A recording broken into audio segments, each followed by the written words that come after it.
So just as a quick recap, thus far, we've covered different approaches or frameworks for approaching the problem of building models that do not fail when shifts occur in the data.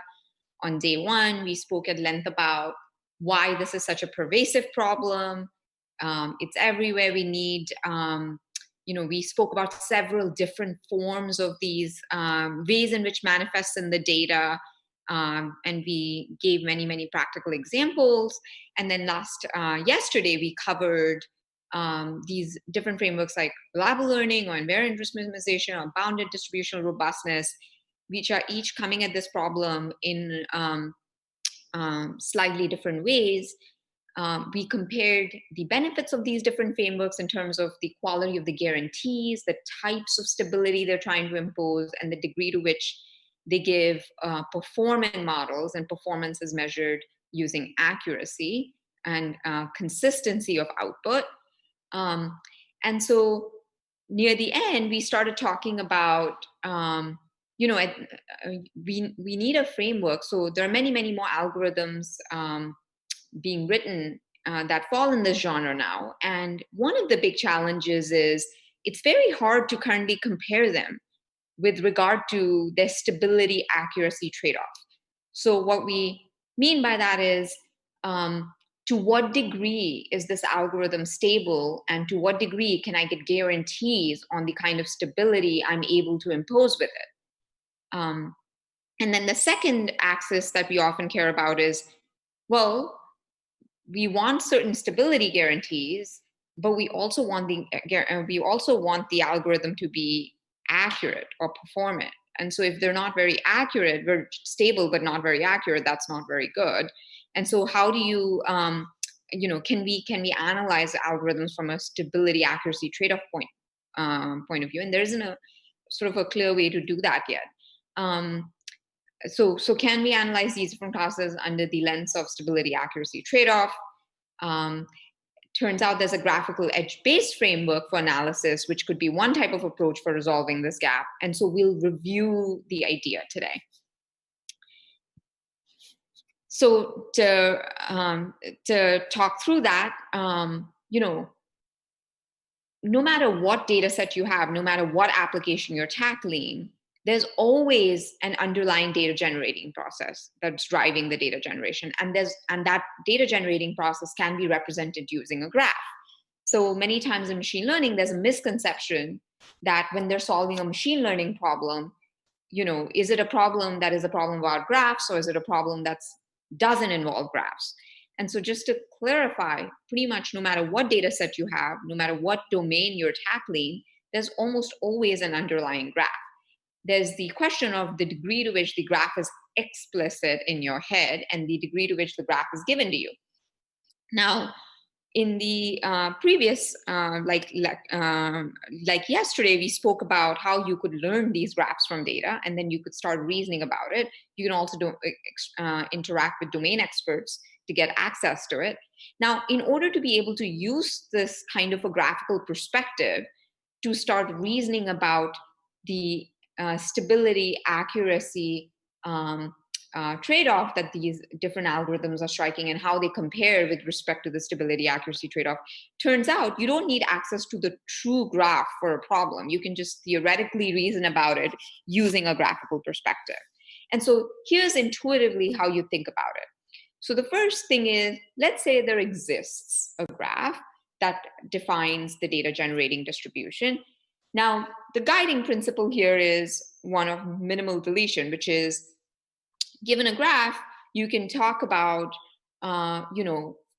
dependencies in the graph that are stable and dependencies that are not stable. And so in order to get a stable model, or model that is stable to or invariant to perturbations in certain these unstable edges, you want to basically see if the resulting model includes any of the dependencies that would have been on the unstable edges of the graph. And the principle of minimal deletion says, when I'm learning a model, I can somehow think of it as doing operations on a graph where I'm only retaining the edges in the graph that the model is actually capturing.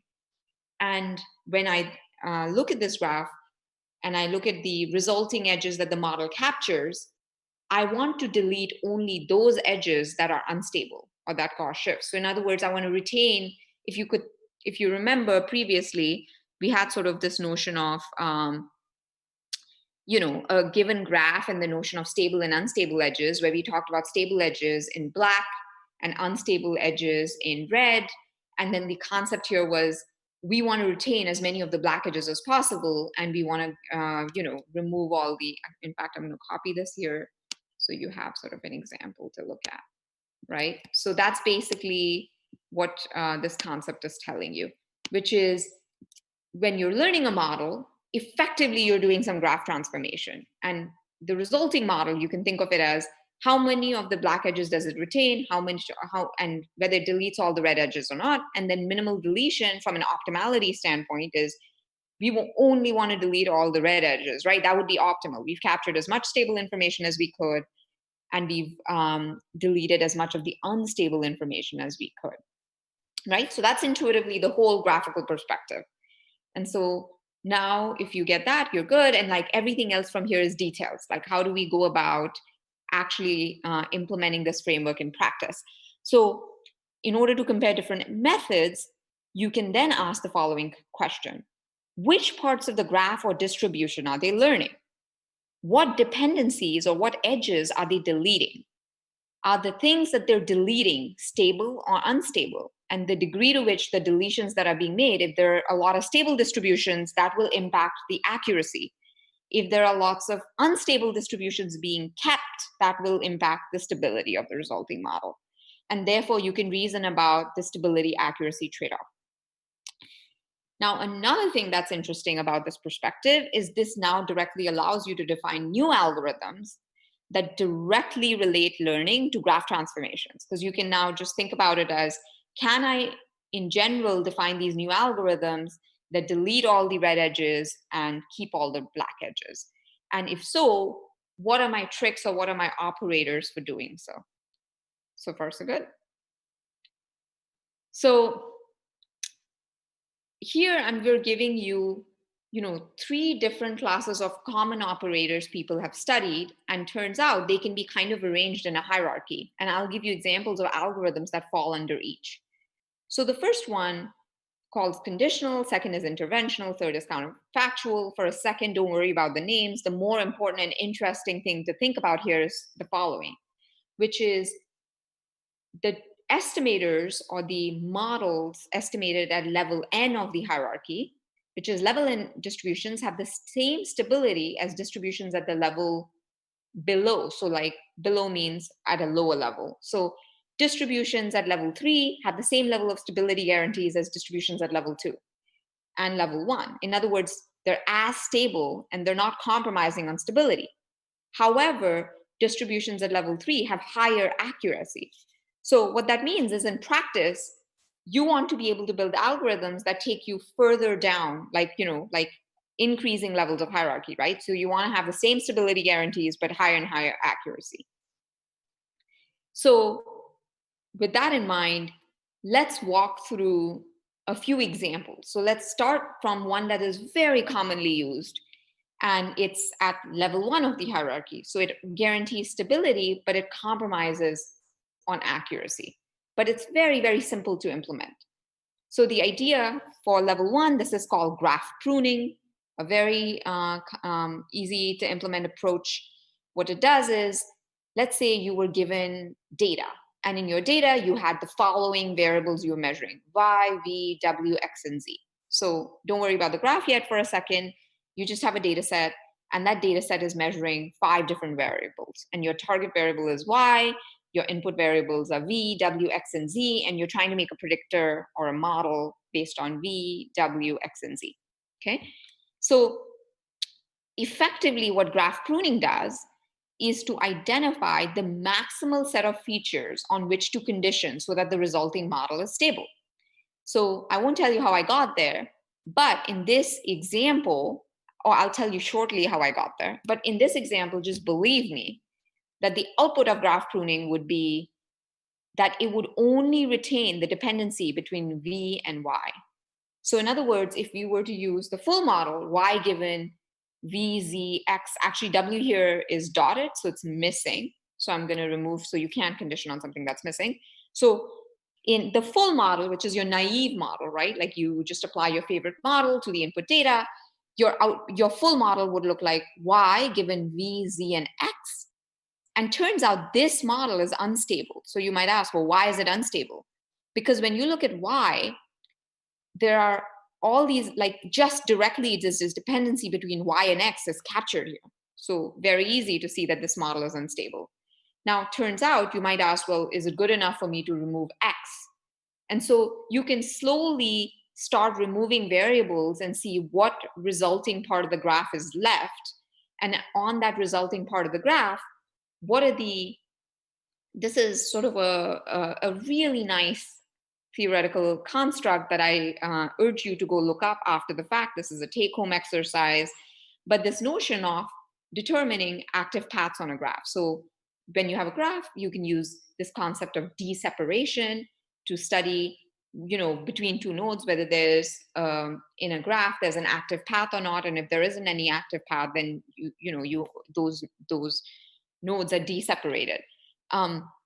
So what it's doing here is basically conceptually using that framework of deseparation and active paths to formally analyze it. But for a second, don't worry about the fact that you don't have those tools. It's very easy to apply it. Just the fact that there exists ways by which you can just take a graph and graphically reason for a given model. You can basically ask, given the resulting model, is it stable or not? So it turns out, once you're able to remove w and x and z, and you end up, if you use graph pruning, the stable model using graph pruning, where the only tool set it has available to it is remove variables one at a time. So when you remove variables one at a time, effectively what you get out of it is y given v. So that's the best model you can come up with. So the good news is it's stable. The bad news is it's not very good, because you've left so much of the information off. Like there are all these black edges here that you basically aren't taking into account. And so as a result, there's all these dependencies in your data that you're not capturing. So far, so good. So if this makes sense thus far, so then the natural question to ask, and so this is just conditional distributions, right? So this is the first level of the hierarchy. So that natural question is, okay, now that I get this concept, can I do better? But before I go there, let me quickly recap this notion of using the graph to capture stability, which is, so the idea was we have for every model, we can represent it graphically. And then, now that if there exists a graphical representation, you can basically use the notion of active paths in order to see if a given model is stable or not. So I could use a model and use tons and tons and tons of data sets to measure whether it's stable.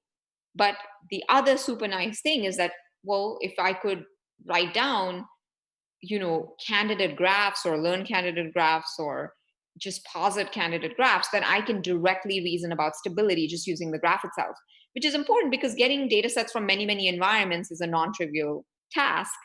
And you want to get data sets, you always want to measure things empirically, because maybe there are surprises, maybe there are assumptions you made that are not true in practice. So the data always helps you debug. But this is, but graphically gives you a bit more assurance that, up front, de novo, you're stable. And so in this case, basically, so to assess stability using a graph, the key idea is you can write out the graph. You can basically, for a given model, so let's say our goal was to predict y, you can essentially come up with the notion of what are all the active paths between y and all the other variables on the other side of the conditioning set. So if it was y given x, or y given x comma z, or y given x comma z comma v, whatever the conditioning set is on the right, you can effectively list out all the paths and list out all the active paths. And if any of these active paths contain an unstable edge, then the model is unstable. And you can also pinpoint why is the model unstable. And this article at the bottom gives you, takes this principle and illustrates it out if you're curious to learn more about it. But effectively, it's a pretty simple technique for just being able to quickly assess if a model is stable or not, and then what can you do to see graphically what could be done differently. So far, so good. So now that you know how to think about assessing graphically whether something is stable or not, the next natural thing to then consider is, as we move up this hierarchy into interventional counterfactual distributions, is can we introduce operators on a graph that will allow us to delete fewer black edges and remove all the red edges? And so yesterday, actually on day one, we covered the surgery estimator, right? And we then covered the whole framework of ISPEC. Both ISPEC and the surgery estimator are examples of interventional distributions. That means level 2 distributions. So we walked through the whole algorithm, but now let me re-talk about it graphically. What the surgery estimator was really doing is on the graph, what it's doing is all of the variables where there are, for which there's shifts in the distribution. So in this case, the distribution of X varies across data sets because when this edge is unstable, the generation of X is going to vary across environments. And because the generation of X is going to vary, we had a selection variable that pointed into X. And then the surgery estimator was trying to optimize to give you a stable estimator that actually is invariant to any changes in the distribution of X. So effectively, what the surgery estimator output gives you graphically, you can represent it. In this example, if we were to want it to be robust to X, this is an example we ran through yesterday, the output of the surgery estimator is this graph. Like graphically, I can represent the output of the surgery estimator as the following. And effectively what it was doing a do intervention on X. Again, if you, I'm explaining kind of intuitively what it's doing, but effectively it is doing a do intervention on X and kind of dropping the edges coming into X. And so when you're dropping the edges coming into X, good news is you get a stable estimator because in this graph that the surgery estimator produces, or the graphical representation of the model that the surgery estimator produces, there are only black edges. So everything it's learning is stable, which is excellent news. On the flip side, you might say, well, it removed all the red edges. On the flip side, in this example, it also removes a black edge, right? It removes this black edge, which means it's leaving some information at the table that is actually stable, that it could learn, that it's choosing not to learn.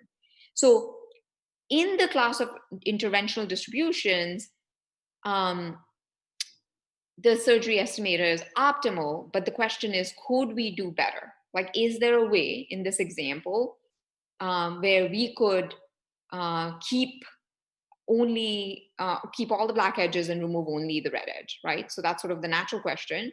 And then the answer is, turns out you can. Wouldn't be leaving you disappointed. But unfortunately, the answer is not that simple because so now we can move to this level 3 distributions with compactual distributions. So it turns out you can, which is good news. On the flip side, though, these are much, much harder to estimate. So there are many more assumptions we have to rely on in order to be able to get to a place where you can actually build an estimator of this kind. So Adarsh, actually, do you want to walk through the counterfactual distribution to intuitively give people an idea of how this works? Yeah, thanks. So as we saw, we can do a little bit better by moving up the hierarchy. So we went from conditionals to interventions, and we saw that this let us sort of retain more of the stable edges. And so by moving one more step up the hierarchy, we can do that. And the way that we can see that is by kind of reasoning intuitively about what counterfactuals are doing on the graph.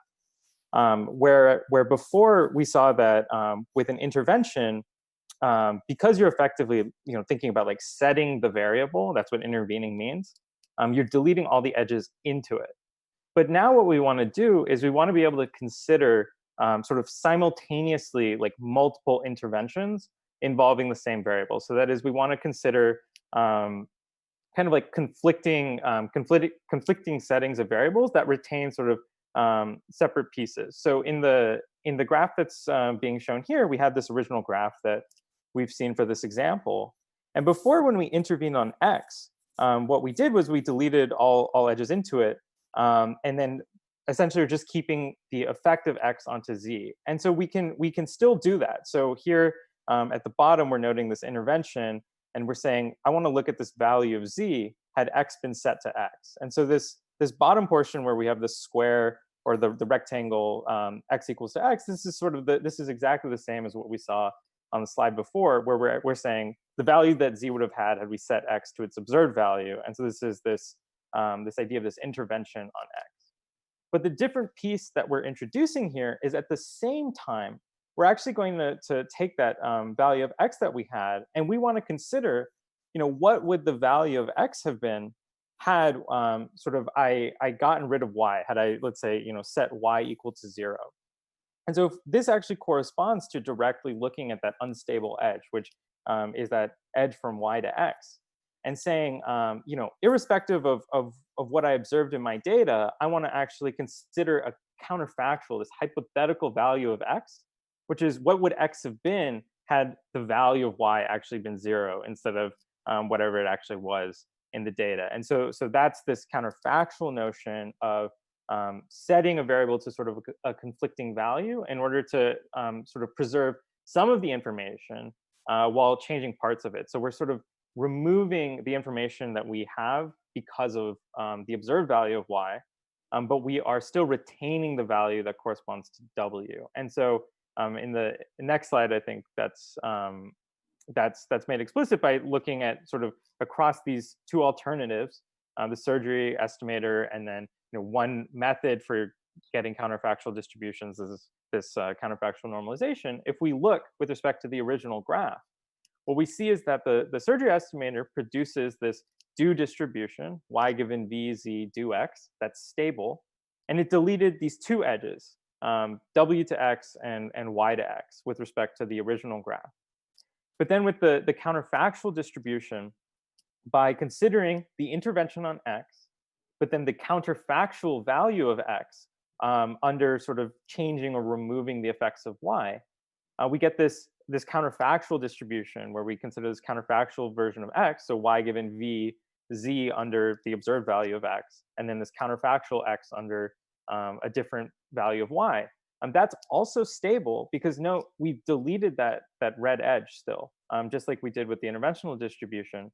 But instead, we've actually managed to retain the edge from w to x. So there's this path that's retained that we had removed before with the interventional distribution. And so if we recall this principle of minimal deletion, then with respect to this example, with the counterfactual distribution, we've actually managed to satisfy this. We've only deleted the edge that was responsible for the shift and for the instability, this red edge, and we've managed to keep all the other pieces of the graph. And so this is why this sort of demonstrates like the power of considering, these higher, going up the hierarchy and what it lets you in terms of being able to retain more of these stable dependencies. Is there anything you want to add, Suchi?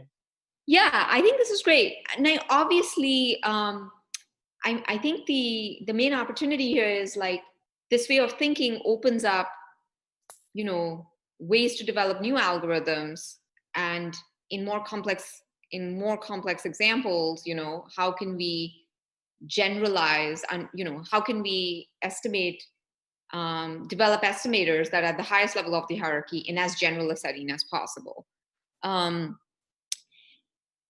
So we only have 3 more slides left. So I'm going to start kind of moving towards a wrap so that we can start moving to the Q&A part of the tutorial. And so effectively, just to first start summarizing, causality has a very important role to play. By taking this causal perspective, there are so many fascinating ideas that have opened up. Like first, being able to get guarantees against arbitrary shifts. 2, being able to, even if you don't have the causal DAG, that's not a deal breaker. You can learn it from data. By having a visual and graphical and intuitive representation, it allows you to start interacting with domain experts in order to start eliciting and taking more of a reliability engineering approach of understanding and reasoning about risks in your domain, so that you can be more upfront and thoughtful about what risks you're mitigating and protecting yourself from in building these models. In addition to that, we sort of said, by taking this, we need a way to start comparing these different classes of algorithms with respect to the stability, accuracy, trade-off, like the degree to which they're stable and the degree to which they're accurate, given the stability guarantees they're giving. And within that class, this notion of like different levels of the hierarchy and different classes of operators that exist already in order to allow you to optimize the stability accuracy trade-off, but also identify where there's opportunity to develop new algorithms. And then to me, most exciting here is how we took what I would have previously considered to be a really tricky problem, where you literally are going, hospital, like in this application that others spoke about, I mean, hospitals are really messy places. People are running around doing all sorts of things. If you were to tell somebody, draw me a graph of how things are going on, that would be in its own right a very scary task. But how we went from taking data from multiple hospitals, learning something that was interpretable, using then a domain, using our domain expert to quickly identify what kinds of dependencies or shifts we wanted to be immune to, which is sort of a very fundamental problem that many people, like in this type of an example safety critical application, a big source of fear, which is for machine learning and AI adoption, where people think, well, what if it kills people? But now there's opportunity where we can actually basically start developing models where we can, that are reliable and robust, that we can give some kind of failure proofing guarantees. And I think others showed some really nice data on how, one, we can recover these models, two, we can start to see the stability accuracy trade-off, where you can have multiple different types of stable models. Some are more accurate than others, depending on how conservative you're willing to be in terms of what types of dependencies you protect from. So it's kind of like a whole new language for being able to think about adding a notion of reliability to and robustness to the models we're developing in machine learning. So that's sort of a quick recap. Now, in terms of open problems, how can we look inside methods which learned, so we spoke about these different frameworks. It's not always easy to compare algorithms that are coming out of these different frameworks. So how can we make these different algorithms that are coming out of the framework, these three different frameworks that we spoke about, IRM, reliable learning, and what was the third one, Adarsh? I forget. Bounded distributional robustness. Bounded distributional robustness, and start making it easy to compare. And in particular, like, for example, IRM, for instance, shows invariant representations that can cover at least stable conditional distributions. Not at all obvious. Like, if you're interested in theory and you want to prove things, that'd be pretty cool. Where in the stability hierarchy do they sit, right? Do the resulting models, that at least at level 1, can they recover level 2 and level 3? Like, can we do that using the IRM framework? Can we relax assumptions required for producing level 3 estimators? Like, so we gave you Compactual normalization as one algorithm that operates under certain assumptions, but can we relax those assumptions? And then this notion of mixed robustness, which is, we spoke about robustness to arbitrary shifts versus bounded robustness, but can the two, be combined, which may be interesting and meaningful to do in certain data sets. And the last kind of thought, everything we spoke about thus far was all about developing methods for building models that are a priori robust. No matter how much work you do to do that, the reality is, once you deploy them, you will learn new things about the world. And moreover, we need empirical checks. We need some ways to be able to understand if we can truly trust or are there assumptions we made which in the real world don't hold. So you want to pair it up with the strategy for monitoring, which was not a section we covered in great levels of detail, but and I had pointed to another tutorial, but I think that's actually another area where there's lots of interesting ways in which we can pair up what monitoring we're doing, and then that inspires new ideas for robustness that we currently aren't thinking about. So to end, I hope this is sort of what I promised we would cover in this tutorial. I think we've covered all of the above, but if there are questions, we're happy to take it. With that, thank you. Thank you very much, SUCHI. And indeed, there are quite some questions. And the first one is related to, well, the whole gist of the lecture, in that So in academia, this topic of data shift seems to be quite relevant. But if we look at the industry, if we speak with practitioners, this same level of relevance or worriness is not as present as it is within academia. For example, people will say that they just need to train the model again periodically. So what would you suggest to raise awareness among practitioners? Yeah, that's a great question.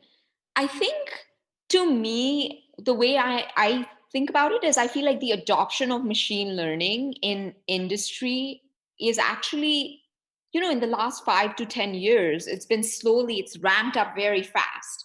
And a lot of the widespread adoption is in domains like advertising, right? Like that's kind of probably, I would say, the oldest domain, if you will. And it's about 10 years old, where it's like kind of pretty much mainstream. And in many other domains like education, healthcare, criminal justice, transportation, it's much newer. So to me, I think part of the thing is because it's newer, people right now, when it's something that's new, you're excited about the toys. So you're learning about, what you can do. And so people are just getting familiar with the ideas of even building models and using models. As soon as we start getting more sophisticated, where we start thinking harder about, is my model good from a practical standpoint, where, there are like, where it's not just about harm, it's just generally about who is my user, how are they using it, what is the practical benefit, how am I going to measure practical benefit, then I think this will become naturally more widespread. But in general, I strongly agree that we need education. Like we need some way to make industry practitioners more aware.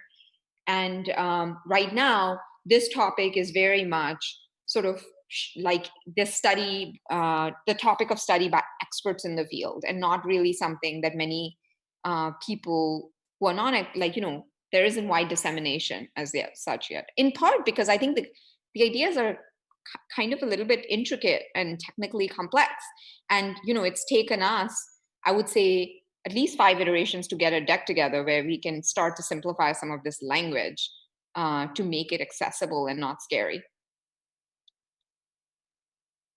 And so if we talk about also another topic that you were addressing on reliability engineering, this seems to have similarities with anomaly detection. Do you see any parallels? Do they complement each other? Adarsh, you want to start that one? Yeah. If you just go up 2 slides, just to have something in the background.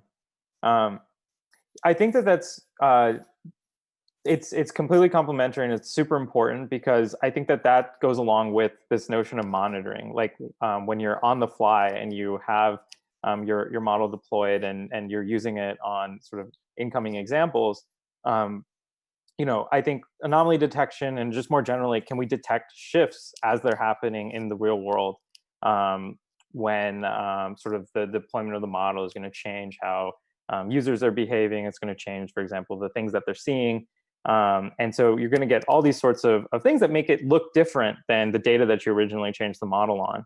And I think that that sort of class of techniques, if not directly anomaly detection, but kind of similar sorts of problems, are exactly here to answer the sort of question of like, can we detect likely mistakes at the time of use? And that's sort of where those pieces are really critical.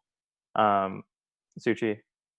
Yeah, I exactly agree with Adarsh. And I think more generally, this notion, there's like a sequence of methods, some covered on this slide. I would say like outlier detection by active learning is an example, but there's lots of different creative ideas you can use to start identifying whether you can trust a prediction or not, right? Like you can trust a prediction because maybe it's a prediction that there is, when you look at the development data that you've had access to, there's not enough support around this particular data point.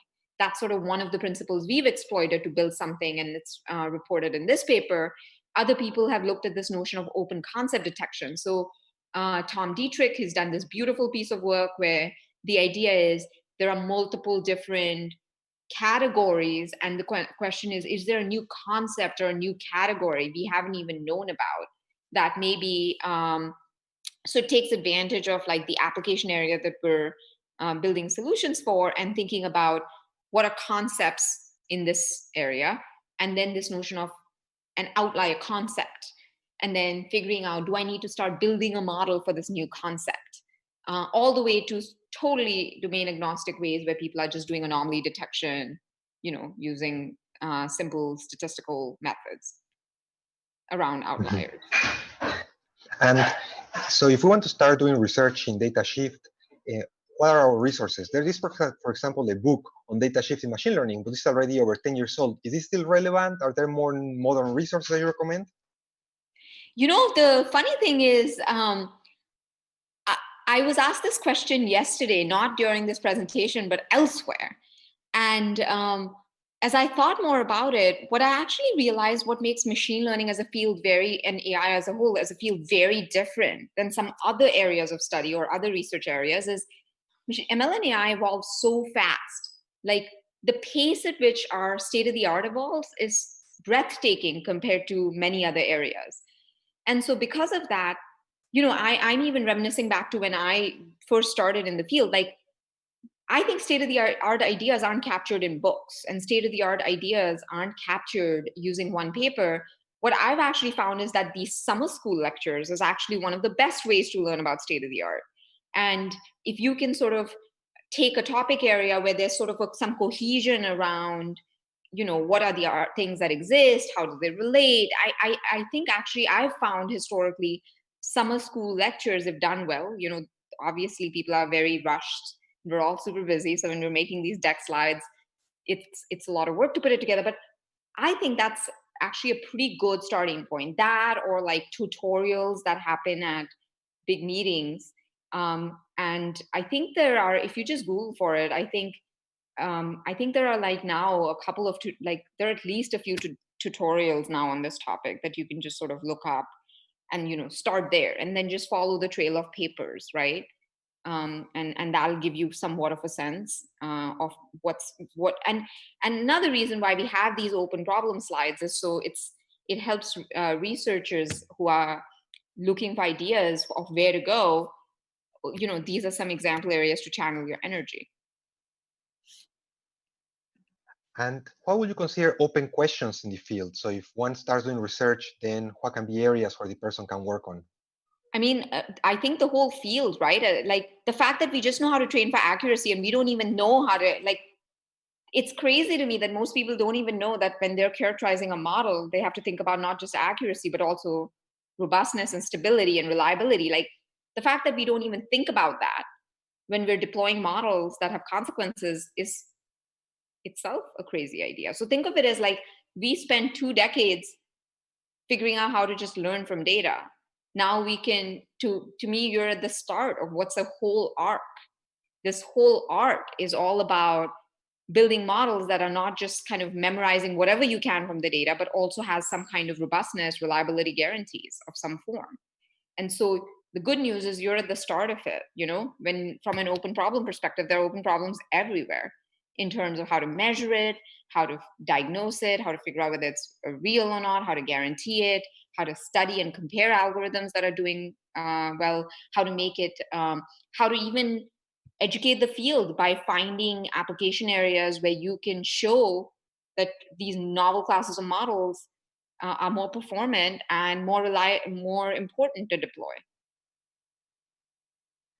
And so for someone wanting to start, are there baselines, benchmarks, data sets that one can use? So what is the community using to compare the different approaches? That's an excellent question. Adarsh, I think it may be interesting to brainstorm live on this one, because I think, what does it even mean to have a benchmark? So the first thing we'd have to think about is, I guess, what's even a good benchmark, right? And in our papers, we've looked for data sets to show this idea on. So are there data sets or benchmarks that you found to be most compelling, Adarsh? I don't think there's anything that's quite like some of the stuff that people are developing for thinking about like adversarial perturbations, for looking at robustness to adversarial examples, where I know like there's sort of like benchmarks and data sets there. But I think sort of one of the issues when thinking about data set shift and benchmarks for that is that the point is to try to avoid over-reliance on like fitting to a particular data set. I think there's always a danger that, I think benchmarks are useful, and probably we should think about how to create some of these. But you do not want to sort of have everyone just developing and testing on like exactly these things, because the way that data set shift manifests across, we talked about a wide, or like at a high level, examples across a variety of industries. In any given problem, it manifests itself so differently. And it's not clear that any singular approach or something is going to be the right thing to take there. So I think there's a little bit of caution to take and not over relying on particular data sets. But I don't think I'm aware of.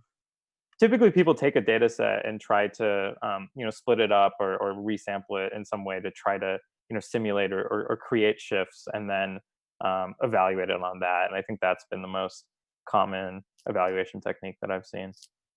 So I think from a practical perspective, if people are like, looking for some immediate solutions, like, okay, I want to work on this, I want some immediate starting point, what I would probably do is look at some of the papers, because they all have empirical evaluations. They all have data sets. And most importantly, they've set up an experimental framework, right? There's like a way by which we can use a data set and compare, or empirically demonstrate how different algorithms are more or less stable, and how you would show that using like particular empirical framework.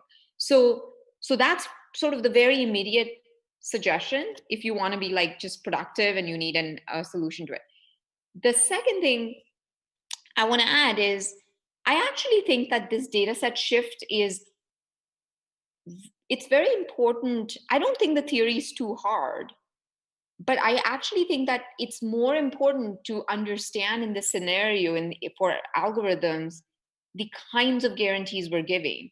Like, it is less empirical. Like, accuracy is an empirical thing. You can analyze it theoretically, but really, like, then there's all sorts of edge cases in your data and in particular application. So you're going at it empirically, right? So you have a data set and you're going to go all out in optimizing the heck out of it. And maybe that's okay, because in reality, it's just easy. There are no fears. There are, like, you can just do that.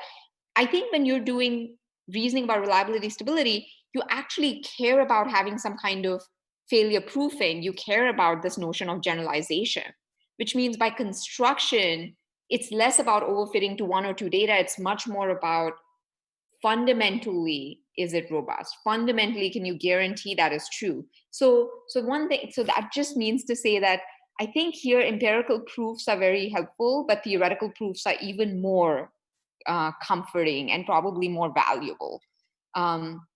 So you have your data sets, you can compare your models. And I think the good news is if you can theoretically show they're stable, to me, that's sort of the gold standard. At that point, you can also have an empirical evaluation, but high quality theoretical results here are very useful. Great.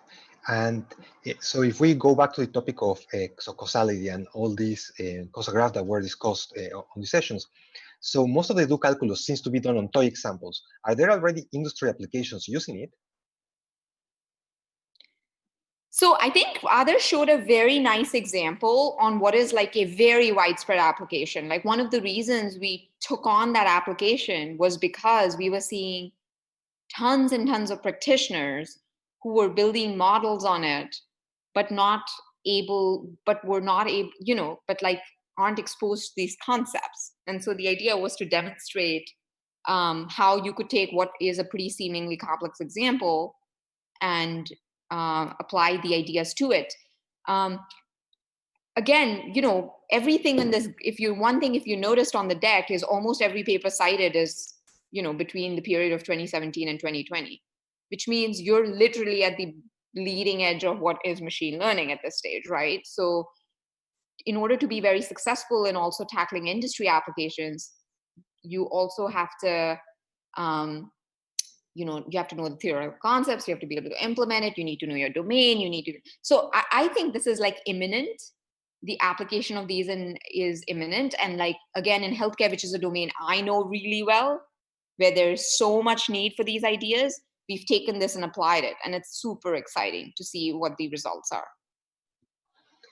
And Do you have any advice for female researchers starting their career in machine learning? Yeah, actually, before I go, me to move to the next question, Adarsh, did you want to add to that? Because Yeah, no, I just wanted to, as like, we gave a healthcare example. We have that paper there. I just wanted to point to Leon Bateau has a JMLR paper from 2013 called Counterfactual Reasoning and Learning Systems, which is at scale. I think the example is Bing. They actually did this with Bing advertising, but sort of how causality, and it has graphs and do calculus and all of that in operation for how they do testing for ad placement and actually like determining which ads to place and how to place them. So they're like, that to me is one like really, it's a well done paper, and it really shows like how you can apply these ideas at, in this case, like an industry scale domain. So just wanted to point to that. and I think my general sense is that people have historically shied away from causality. I think this has to do with, historical focus had been primarily by theoretical researchers who enjoyed understanding graphical properties, but they weren't necessarily they weren't spending as much energy kind of coming at it from machine learning point of view, trying to tackle very complex applications. So I think to me, that's mostly a historical legacy. Like it's a legacy artifact. Like going forward, I mean, in the last 4 or 5 years, I just feel like there's been a new energy. We've done probably 4 or 5 tutorials across different areas and at the intersection of machine learning and causality, where there's so much opportunity. And I think the particular ideas described here, there's no reason, like, you could apply this to all sorts of domains. And I think that's would be a very exciting area for progress.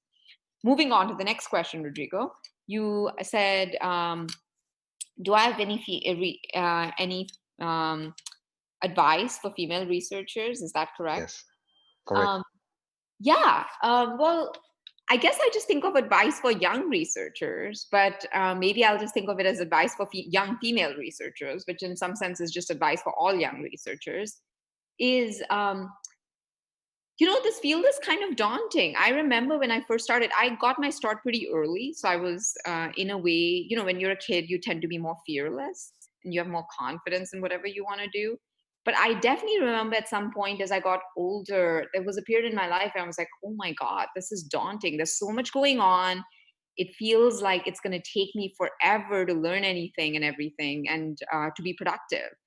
And so I think, I remember 6-7 years ago when I first started delving into causal inference and started thinking about the intersection of causal inference and machine learning. That whole feeling came back all over again because I would read, different books on causal inference, and it was so painful because there are all these camps, they don't talk to each other, and I felt like I was learning something from scratch again, and it was daunting. So I don't know if this is applicable to you, but to me, like the most important advice or something that I could possibly give is, the one thing about the field is because it grows so fast and it's evolving so fast, you don't have to learn everything because we're continuously we're continuously making our old ideas obsolete and we're coming up with new ideas. So just find somebody you really like working with, who you can work with, and just have fun.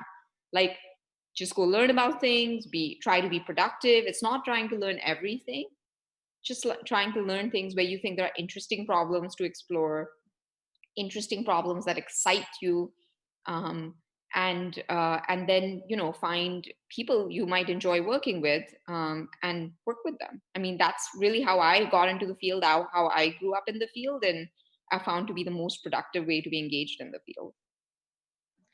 Well, have fun is a great way to conclude as a finalizing remark. Thank you very much, Suki. So with this, we can basically finish our summer school.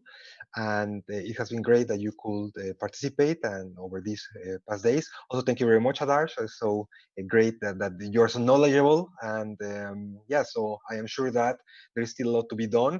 I hope that many of the participants, they will be inclined to do more development in this area,